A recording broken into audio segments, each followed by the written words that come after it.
I'm Mike. And I'm Adam. And this is Stuff and Waffle. Two friends talking about stuff, and often as not, waffling with frequent reference to Bond cars. I've been doing a bit of looking back, New Year and all that. Yeah. And I've got a question for us. It's quite a simple question, but I think the answer may take a little bit of discussion. Okay. I don't have an answer in mind. I think it's something we can kick around. Is this looking back relating to anything that we've done, or is it just a general looking back on cars? Yeah. Looking back specifically over the last 25 years, I take 25 years very specifically because if we go from 2022, because obviously 2023 has only just happened, that takes us back to 1997. I mean, quite a lot happened car-wise in 1997. So I wanted to go back to that point. And my question is, what is the most significant car of the last 25 years? Not necessarily best, not necessarily your favorite, not best selling or most successful, but most significant. Now, of course, that can be subjective because significant can mean different things to different people. Significant in terms of popularity, technology, performance, price, could be any number of things. But just a sort of open book question really is, what would you say, or what do we collectively say, would be the most significant car of the last 25 years? So from 97 to 22. Very good question. I like. There's a few candidates, I think, and you may have some thoughts of your own as we go along. I've not prepared this. I've just sprung this on you. So no, that's it. So there's, well, like you say, significant cars. So right, there've been, well, there's a couple that leapt to mind first. Actually, there were a few that leapt to my mind. One that I have experienced, which I don't know if it's. It served me well, but I don't want one. Let's go with that. I think that was my summary because we did cover it on the podcast. Yeah, significant car, and that would be the smart car. Oh yeah, that's an interesting shout. Yeah, because it was a bit different, and it was. I don't know if I'd say it was cool, but if it was very brief. Yeah, it might have been cool. Yeah, as you say, briefly. I don't think it stayed cool. No, not at all. No. But significant nonetheless. Yeah, that's a good shout. It was kind of unique, wasn't it? Yeah, because there's always been these sort of silly little cars that come along here and there, but this one had proper money behind it. Proper money behind it. Yeah, it was properly developed, and it did sell in significant numbers. And still does. Yeah, it's very popular. They're everywhere. Yeah, that's an interesting shout. I hadn't considered the smart. Yeah. That is interesting. Off the back of that, I'd say the one that you and I have both got experience of, and that would be the BMW relaunching the Mini. Of course, in 2001. Yeah. Yes, the, in inverted commas, new Mini. Yeah. Even though it's now 20 years old, which is not possible. Yes, that I think was hugely significant. Because I think the Mini brand could easily have died with Rover. Yeah. BMW were very clever about that. They were. They kept all the right bits. And quietly ditched everything else. Yes, Mini could easily have gone by the wayside in the late 90s. Yeah, it could easily have been just a footnote in the collapse of MG Rover. But I think what they've done with that is extraordinary and continues to be so. Well, as we discussed last week, after we spec'd up our electric ones. Yeah. Still going strong. Still going strong, bang up to date, latest technology. But the 3-door hatch, at least, still looks like a Mini, I think. Yeah. It's not a complete departure, is it? I mean, No, all the it's other not. nonsense around it can bugger off. Oh, yeah, we don't need any of that. But the 3-door hatch is where it's at. Yeah, absolutely. That's also a very good shout. Again, strangely, I hadn't considered that, but yeah, I would say I don't think anyone would debate that's not a significant car. Okay. Right, before I let you have the floor a little bit, am I allowed to include a car from 1996? Oh, well, it depends how strict we're being. This is true. It's close enough, probably. And I would like to throw into the ring the car that saved Porsche. I'd have been surprised if we'd got through this without a mention of a Porsche. Yes. Yeah. Yeah.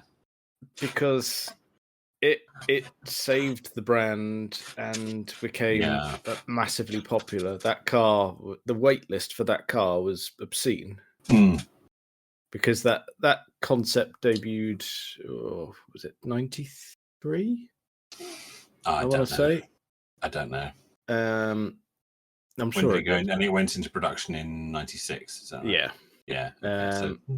Okay. A year out, but yeah. You probably didn't get one on your driveway till 97. There you go. Probably not. No, indeed. Did they have anything other than the 911 prior to that? I think the 968 was still in production. Right. I think. Okay. Hang on. Let's not guess. Let's not.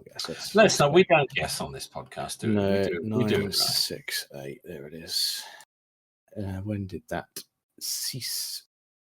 Oh no, that ended in 95. Oh, okay, right. So it was.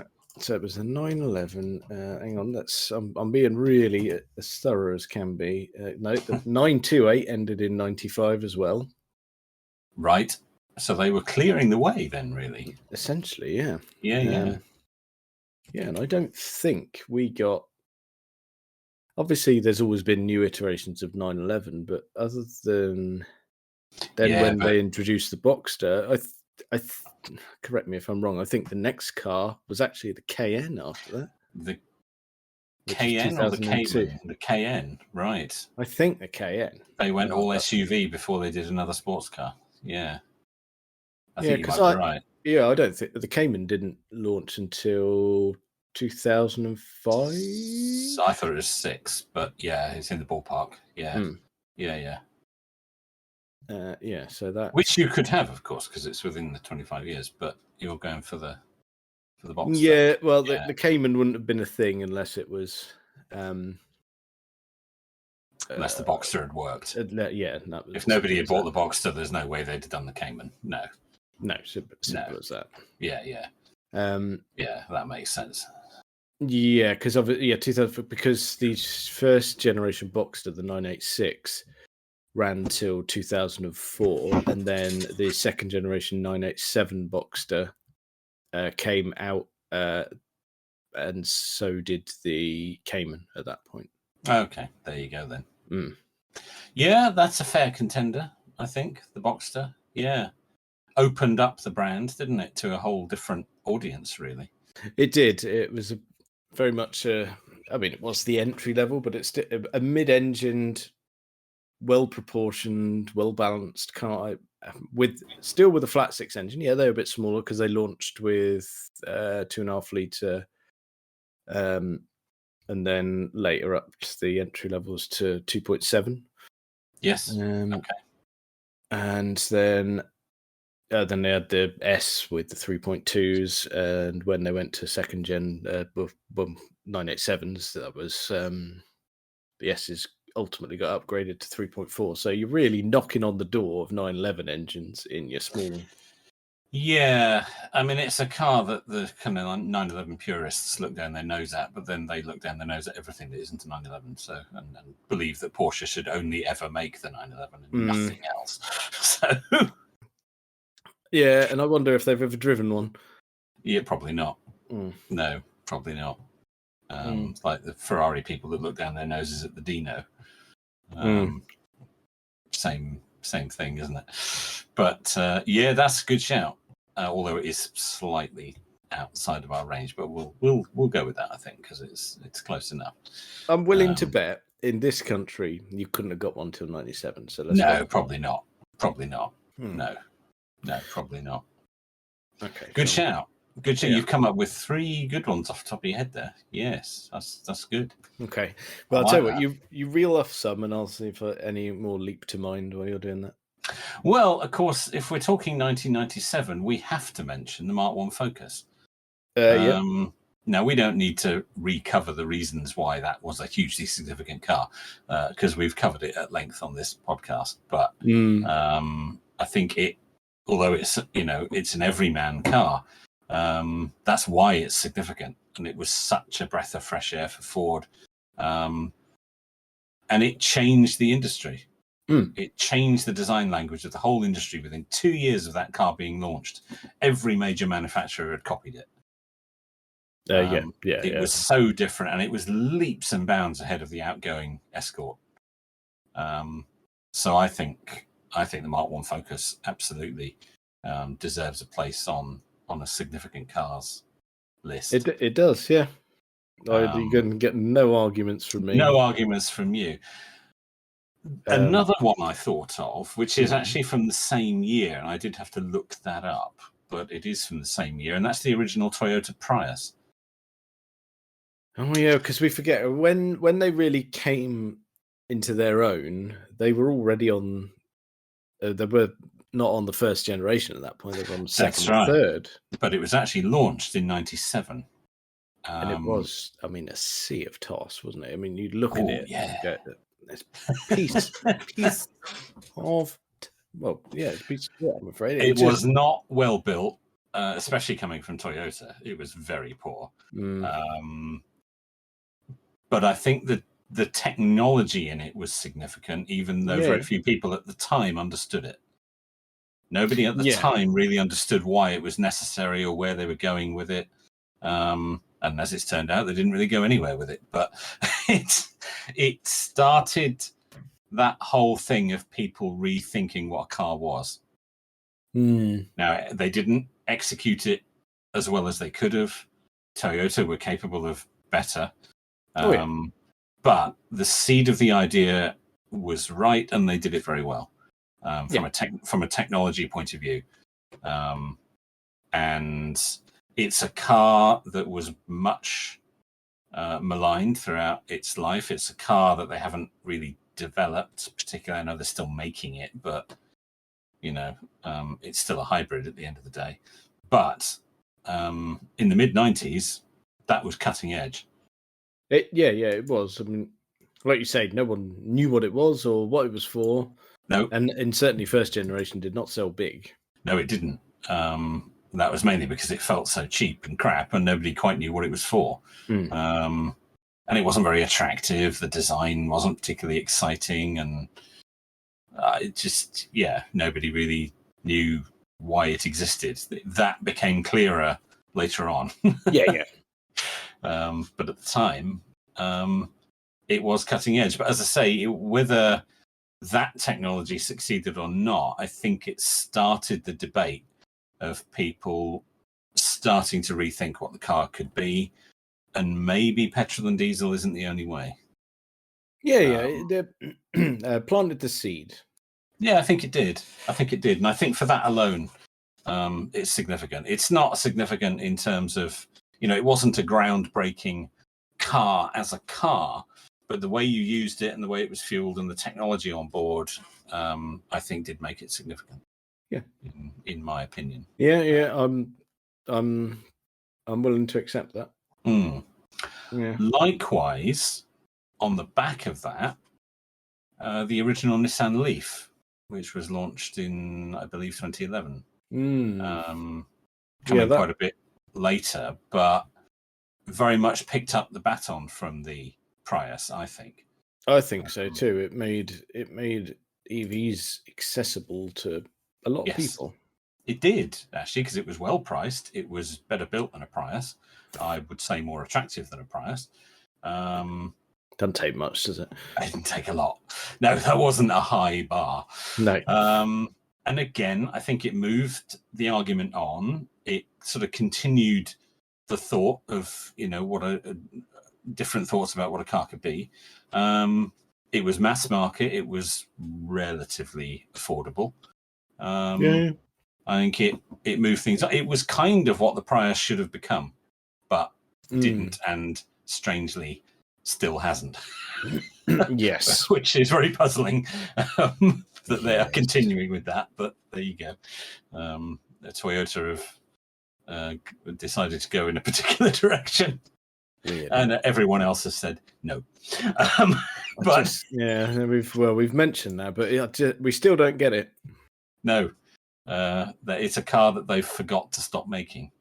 I'm afraid. Which is a shame. It really is. Don't get it. I got nothing on that, I'm afraid. No, and of course, following quickly on the heels of the Nissan Leaf, Tesla Model S. That's got to be in there. But it's certainly significant, yeah. Exactly. Love it or hate it, it is significant. The first mass market, long range, pure electric vehicle. Because neither the Prius obviously isn't pure electric, and the Nissan Leaf certainly wasn't long range. No. And if you drive on those 2011 cars now, you're gonna be one doing short distances in those. 50 miles in the summer if it's been looked after, at most. I mean, which is still fine for pootling around. It still has a place. Don't get me wrong. There's a couple that live around here that people are obviously just using for local commuting, and that's fine. That actually, given that you can get a first-gen Leaf now for about $5,000, that's really cheap motoring. It really is cheap, practical motoring. If you don't need the range, if you're just using it for commuting, absolutely, that still has a place. They're so cheap now. That's it. You can be charging at home. You can be charging at Tesco's when you're shopping. Whatever you like, really. There's two that I see regularly down at our Tesco's about the same way. They're really early ones, so they won't have much range. No, but they are charging down there pretty much every other day. Yeah, but that's fine. That is really cheap motoring. So that's worth keeping an eye on. But Tesla Model S obviously is not at that price point, although they are beginning to drop a little bit again now. You can get an early Model S for about $25,000 now, 85 kilowatt version. That'll still do over 200 miles, which is on a charge, which is well, spot on, really, isn't it? It's pretty good, isn't it? It's pretty good. Yeah. As you were saying with the Mini, if you were using one of those to commute to work, you probably do a month in that without needing to charge it. Yeah. A month of commuting without ever having to plug it in. We can only dream of that. We can only dream of that. Yes, I know. But they're coming down.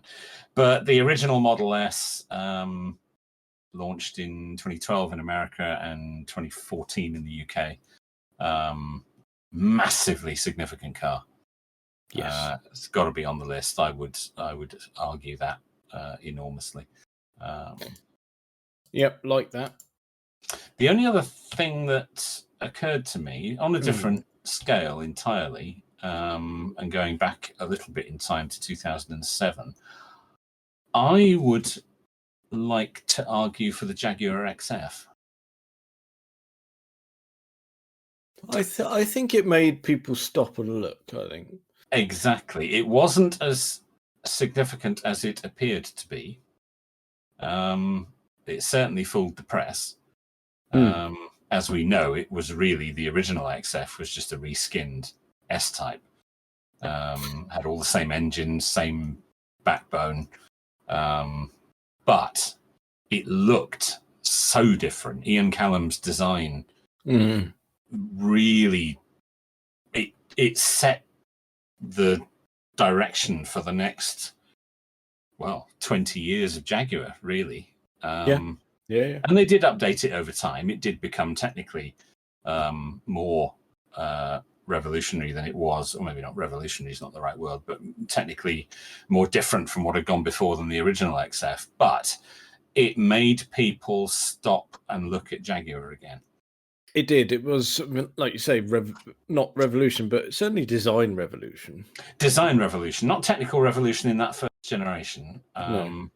But it, even Top Gear said, this is brilliant. This is a whole new kind of Jaguar. This is a whole new thing. And of course, technically, it really wasn't, but because it looked so different and the interior was updated and more modern infotainment and all that stuff. Yeah. Because it looked and felt more modern. To begin with, that was enough, even though it had the same engines as the S-Type, and it's kind of nothing new there really. But it did do the trick, and it shows that just the look and feel of a car can go a long way, even if under the skin it's kind of same old. And it was the original XF really was same old, but it looked so different, and it was certainly significant for Jaguar. And as lovers of that brand, I would like to propose that be. Yes, you do like a bit of that, which is fine, and I accept that fully. Indeed. So, what else do we have? Tell you what. No, that's no good. It's outside the 25 years. I thought of something, but no, that's no good. It's outside the 25 years. We can't have How that. Outside are we talking? Oh, massively. I forgot for a minute that we were on the last 25 years. So, okay. No, that's no good. No, forget it. That's no good. All right, then. I got one. Ish again. This is not cutting any. It was made into 2011. Okay. But it started in 1995. All right. So that's probably all right, isn't it? Yeah, go on. We'll have that. I've got another one as well. Okay. And it's one that is... I mean, it gets bad press these days. But at the time, when it came out, this is the thing.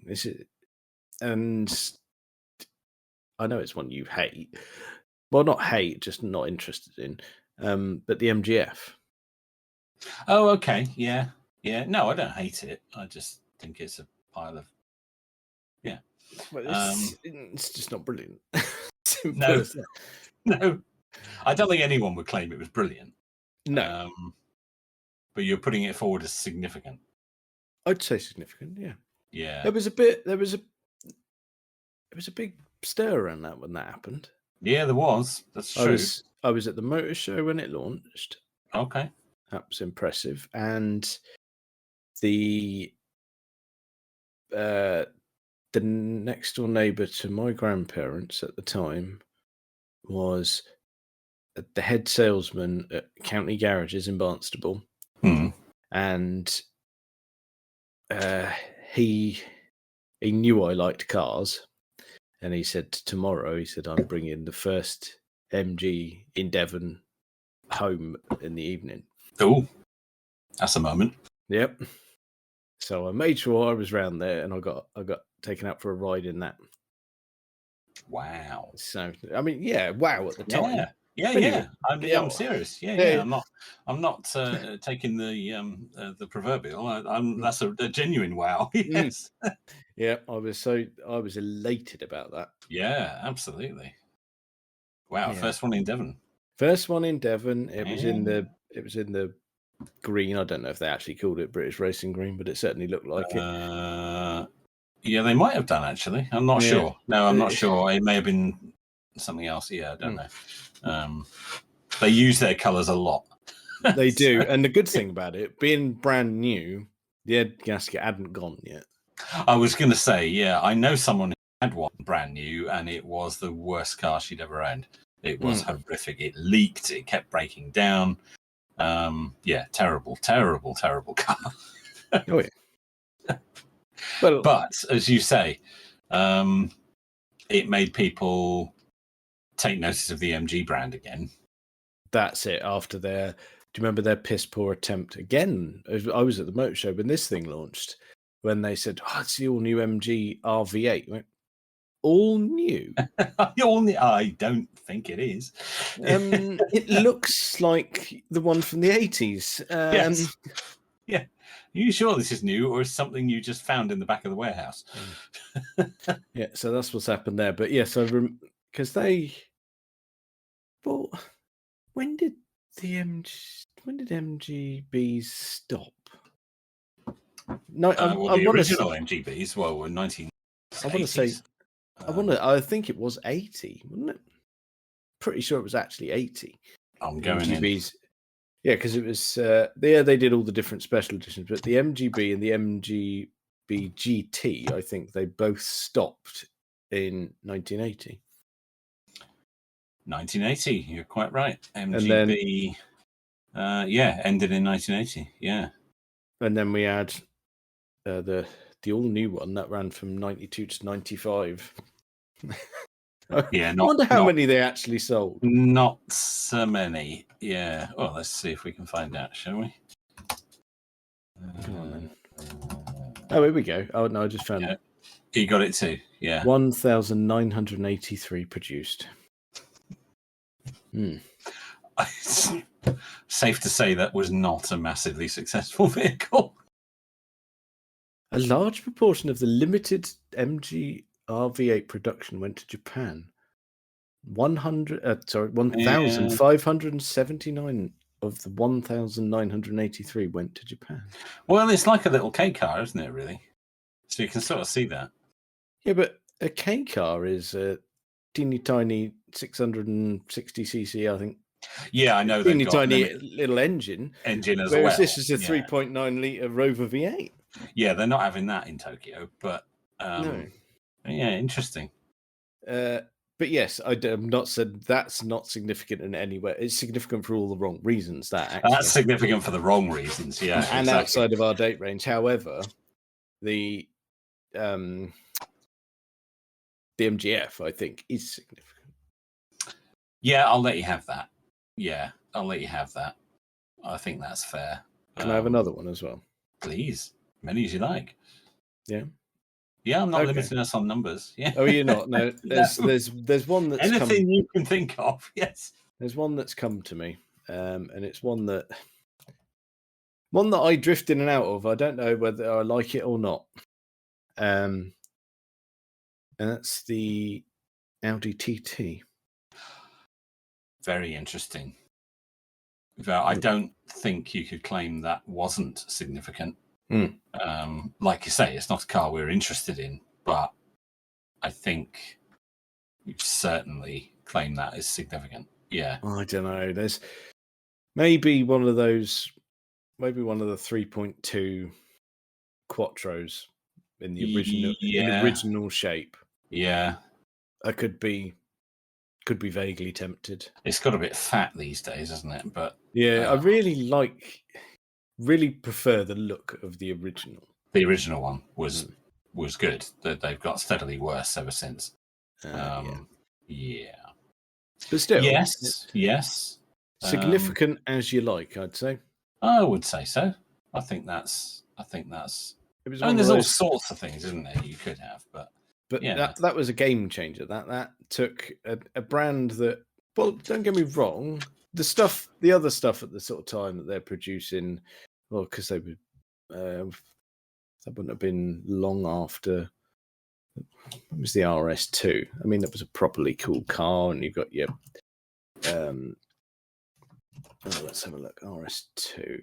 Oh, that ended 95. So yeah, that was quite the thing. You got the Audi RS6. When did they start? They started 2002.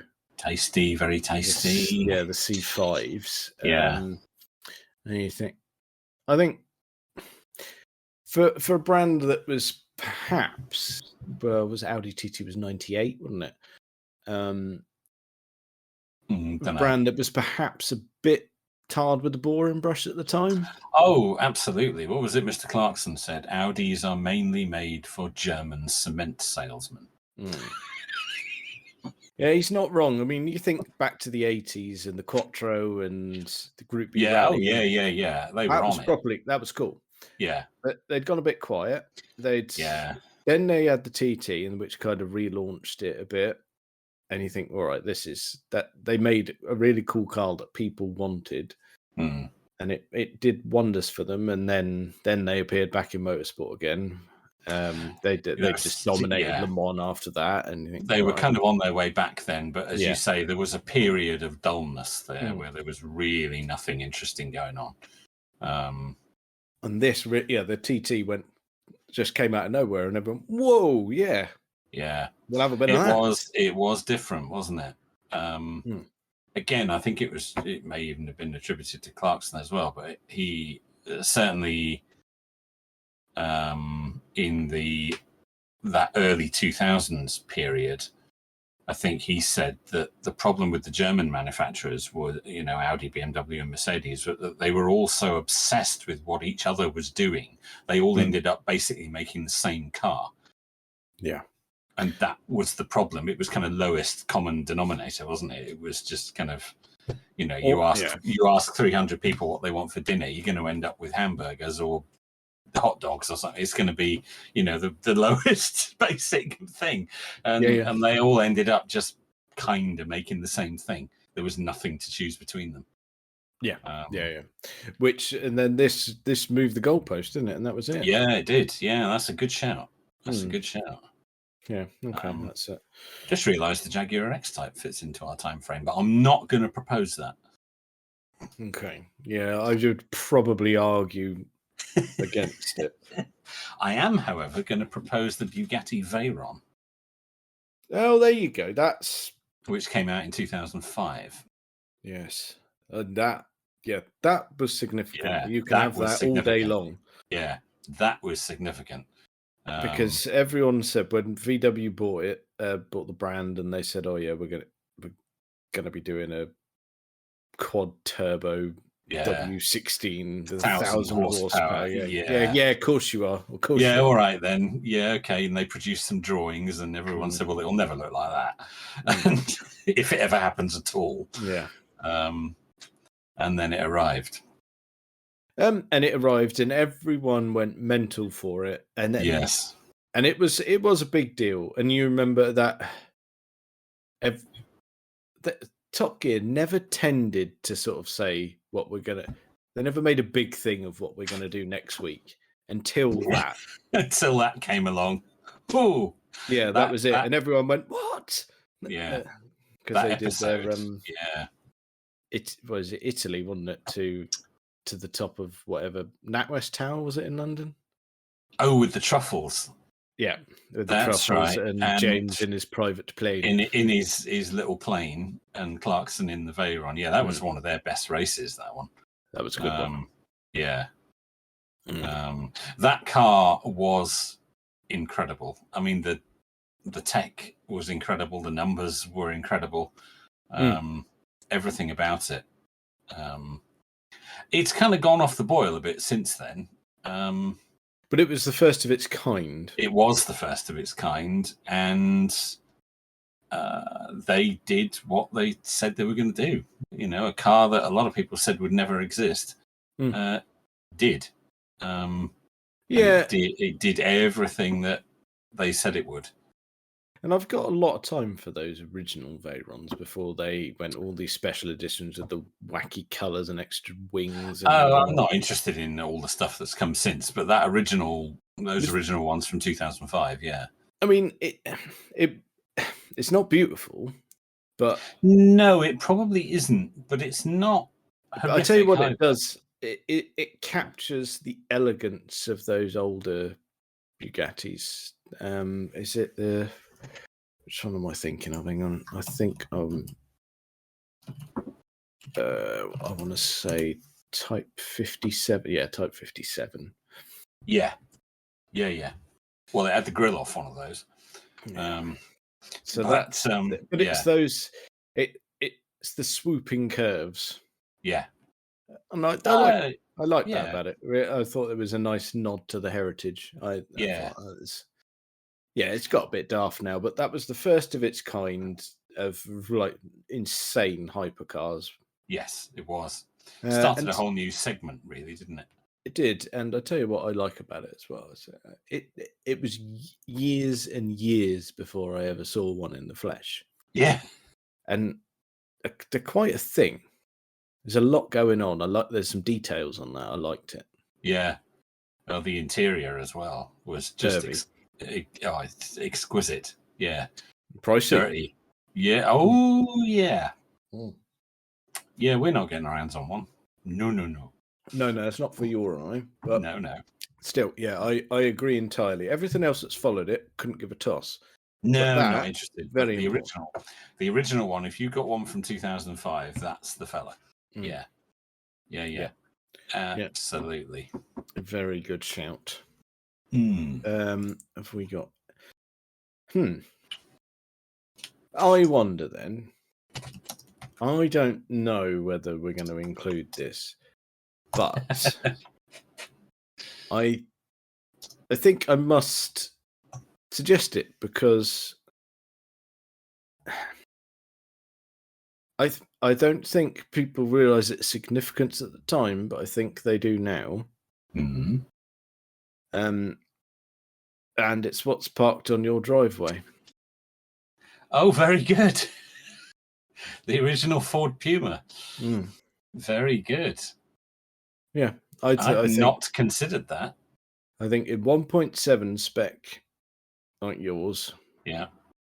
I think it could have been forgotten in its day, but I think now that's a contender. Certainly, the motoring press all raved about it at the time. They did. Certainly realised what it was. Interesting. I mean, they've kind of. It stands alone, doesn't it? Because there was nothing like it before, and they've kind of not done anything like it since. No. I mean, yes, you've got the long line of Fiesta STs, but that's a hot hatch. I mean, it's still not the same. Technically, the Puma is a hot hatch, but it's coupe. It's coupe, yes, exactly. And it had Steve McQueen in the TV advert. It had Steve McQueen in the TV advert. See, that's what killed off the Probe. It had Steve Coogan in the TV advert. Well, not in the TV advert, in his TV series, rather. He did, yeah, that was it. That was all gone. He destroyed the Ford Probe. That was going to be the new Capri, and he completely knackered it. But the Puma is a different kettle of fish altogether. Yeah, it is. Well, I'm not going to debate you with that because we've got one, so that's fine. Yeah, I genuinely think that's the one. Yeah, I think that's allowed. Maybe not as significant as the one. It's probably as significant as the Mark 1 Focus, but in a different way. Yeah, the Ford, because they're from the same year, aren't they? They are. The Ford Focus was significant as soon as it came out, and I think the Puma is significant now. Right. Yeah, I see. Yeah. It's become more significant. Yeah, it took a while, but we're there now. I mean, it was always quite rare. Its rarity now is getting. I mean, they're getting properly rare now in decent nick. Well, yeah, we as we know. And keeping one in decent nick is no small task, as we are discovering. Yes. Whenever you take it to have its metal areas inspected. Oh, some holes in that. Bundle of joy, isn't they? Yes. Oh, that's going to be another few hundred this year. Yes. Bastards. Gonna need the man with the welding torch. But yes, it probably is significant. And it's a shame that it was a shame and strange that they put so much effort into developing it, including an engine specifically developed for it in the 1.7. And they only made it for 5 years, and that was that. Yeah, that was it. And they never used it again. No. I don't understand that at all because it's such a cracking little engine. It is. I wonder then if they, because obviously that was Yamaha fiddled with that. Yamaha, derived engine, yeah. And we know for a fact that Yamaha got involved with. Did they do a V8 engine for Volvo? Oh, I don't know. What am I saying? Might be getting testing me there. I don't know. Or did they? Or I think I've gone and smashed two cars together. What was it? Hang on. I'm just googling. That was it. Right. It was the. Yes, there is one. I'm not making it up. Okay. It was initially, it was a collaboration. So that it was Volvo designed, Yamaha manufactured, V8 engine. It's built in Japan, based on Volvo designs. Only originally offered in the XC90, but then ended up in the Volvo S80 as well. Okay. And it's also it was the base engine used for the Noble M600. Ah, right. Okay. There you go. Okay. Oh well, I mean, I know the Noble. Well, all of them have been a bit of a part spin special, haven't they? But yeah, they cottoned onto that and went, right, we've got Volvo designing an engine and Yamaha building it. We're going to tune the piss out of that. We need a bit of that. Yes. Well, they do it. Well, they stuck twin turbos on it. Yeah, that'll do it. Fancy fuel injection system on it, and there it was. Yeah. Very good. Oh dear, the stuff that's in the head. Do you think there could be more useful things in there, for Christ's sake? It's a bit disturbing, isn't it? Yeah. See, this is why we haven't got any friends, and we have to sit here every night talking to each other about this load of old nonsense. Yeah, we can. But my original point there, before I wandered off going about Volvo and Yamaha collaborations, although that would have been during Ford ownership. True. Because that engine was produced between 2005 and 2010, so that it certainly started within Ford ownership. But I was going to lead up to a question and say, right, following the Puma, did Yamaha help with any other Ford engines? Oh, that's a very good question. No, not that I'm aware of, but let's see if we can find out. No, that was me sort of saying, right, my only tenuous link is I can think of that particular Volvo engine, which was under the Ford umbrella at the time. Yeah. No, it looks like that. Okay, it looks like, I don't know if it's the same engine that was in the Puma, but it looked like there is a Yamaha / Ford developed engine was used in the Ford Taurus in the US. It had a V6 Yamaha 3 horsepower. Yes, in the Ford Taurus SHO, which was I know a sporty version of the Taurus Saloon. Which generation are we talking of that? I would got to be 3rd generation, surely. Taurus, certainly the big headlight one. I'm just looking. It was a 3-liter. A 3-liter then? Oh, actually, no. I would say 2nd gen Taurus. 3-liter V6. Early 90s. Early 1989. It was first used. Because I think the big headlight one that you're on about was mid 90s, early to mid 90s that produced. Yeah, you could be. I'm not sure what generation of Taurus, but the one with the big square headlights. Yeah, second generation. That with the little oval in between with the Ford badge in. Yeah. Yes. So that had a Yamaha derived engine. Is it the RoboCop one? Because that was a Taurus, wasn't it? It was. I think that is the Robo. I think that is the one. Oh no, actually no. The RoboCop one was first gen, wasn't it? Because that also had the square headlights as well. This second generation. This is second generation. This is second generation Taurus. Yes, you're right. And if Phil's listening, RoboCop is a film. It's a film. It was quite popular, and it featured a first generation Ford Taurus with matte black paint and a robot cop. Yeah, there you go. There you go, Phil. Check that out. Right, just your sort of thing. Right up your pipe. That is. So there were, anyway, getting back to the point, there was a Yamaha Ford developed engine in the Taurus SHO.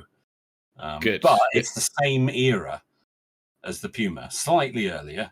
So the relationship already existed.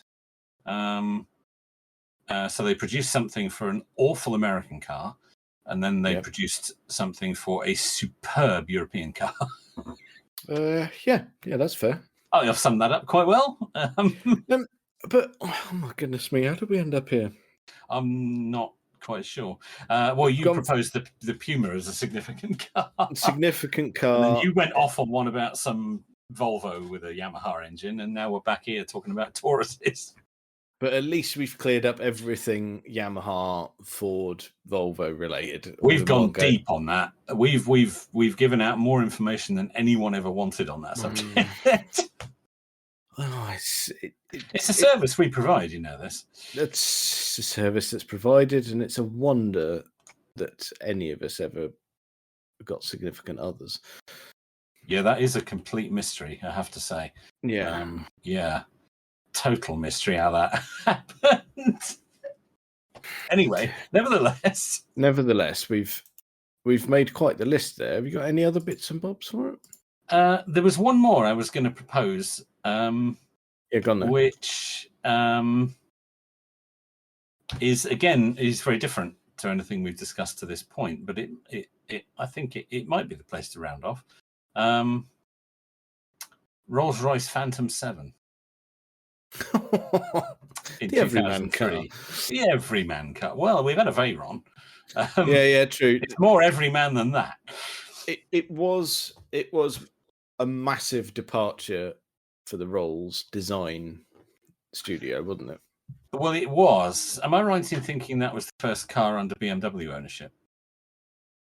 2003. Must be, because I can't think of any other Rolls. I think it was, because I think the Phantom 6 was quite a bit earlier. So I think the Phantom 7 was the first BMW derived Rolls. Let's have a look, shall we? I think you're spot on.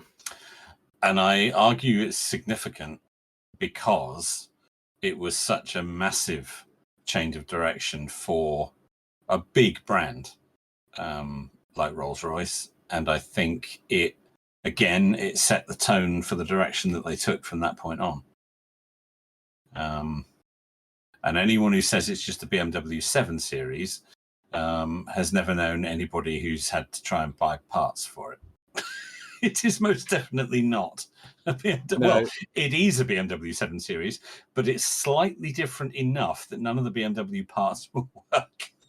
Yeah, that's true. I was just looking at the timeline here, just to sort of say, was that the first one under BMW ownership? And you are spot on, it was. I thought so, because the previous one went out of production. The Phantom 6 went out of production in 1990, and that was definitely pre-BMW. Yeah, the Phantom 6 straddled independent ownership and Vickers ownership. Yes, and was a very, very different thing. Yes, just a tad. But one thing that I'd completely forgotten about, that VW Group owned them briefly. Did they? I didn't. Between Vickers and BMW, there was a period of VW Group ownership. Was this anything to do with the long tie-up between Rolls and Bentley? Of course, Bentley ended up Yes. with VW.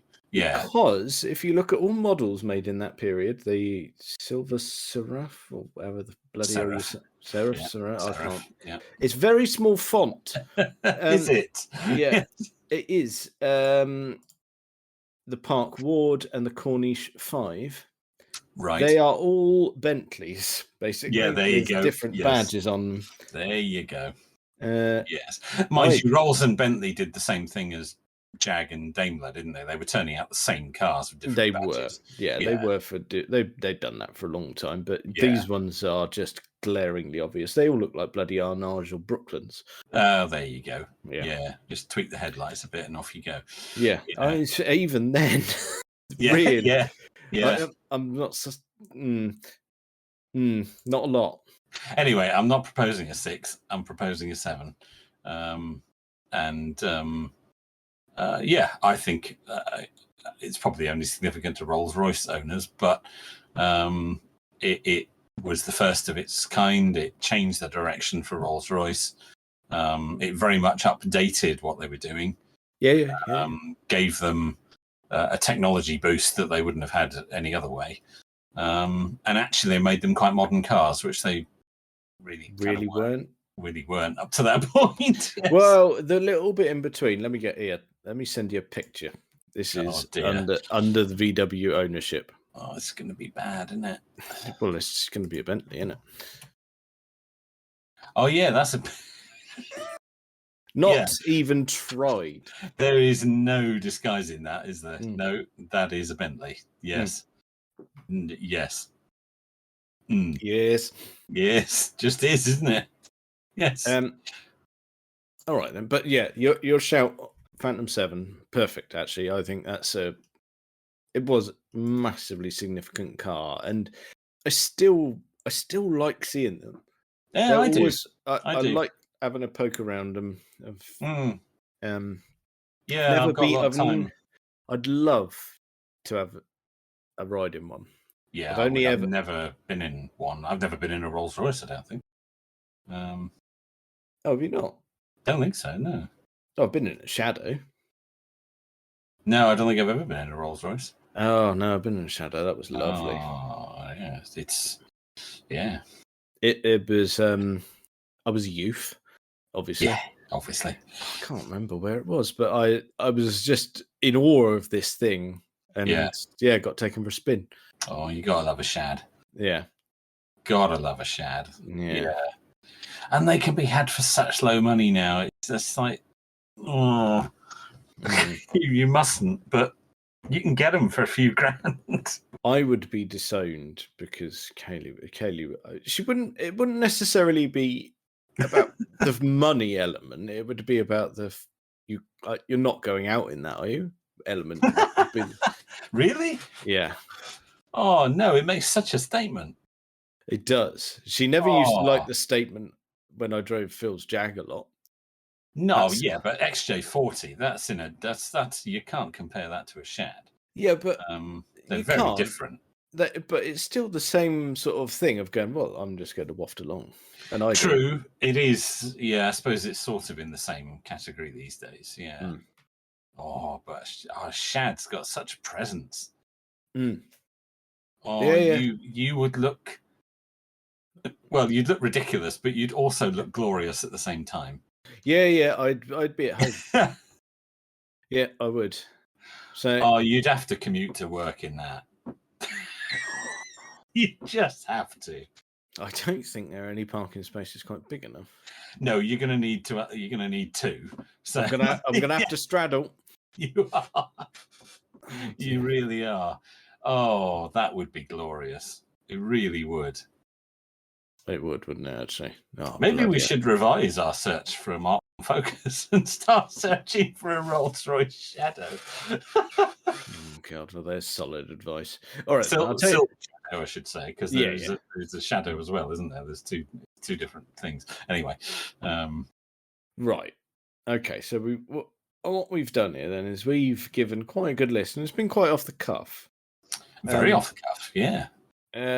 But we'll leave our list there, but you lot can tell us what we've missed. Yeah, because I'm sure we've missed a lot. Yeah. Yeah. Yeah, there'll be some glaringly obvious ones being screamed at headphones or people speakers or whatever. Yeah. Shouting at their iPhones all over the place. Yeah, Yeah, okay. absolutely. Yeah. Do tell us where we've gone wrong. Yeah. Is there anything in our list you don't agree with? Is there anything we've said that you don't think is significant? It's just a complete pile of toss, which, is quite possible with us. Are you suggesting a heated Twitter debate? Oh, it could happen, Oh, no. Yeah, it could happen. Although, actually, I suppose I've not done it yet, but I should set us up Mastodon, shouldn't I? Because it's the place to be. It is. I've done one for myself, but I haven't done one for us as for us. Yeah, well, yeah, get us on there. Yeah, I should do, because we might have to move the debate because, well, he's been going a bit mental, but let's not get into that. He might shut us down, but let's not get into that. So what have we included that we shouldn't have? Yeah. And what have we not included that we should have? Yeah, that's an excellent summary. And we won't hear anything against the Rolls-Royce Shadow. Well, I think that's probably enough of that for this week. Check us out on all the various social medias and things. Thank you very much for listening.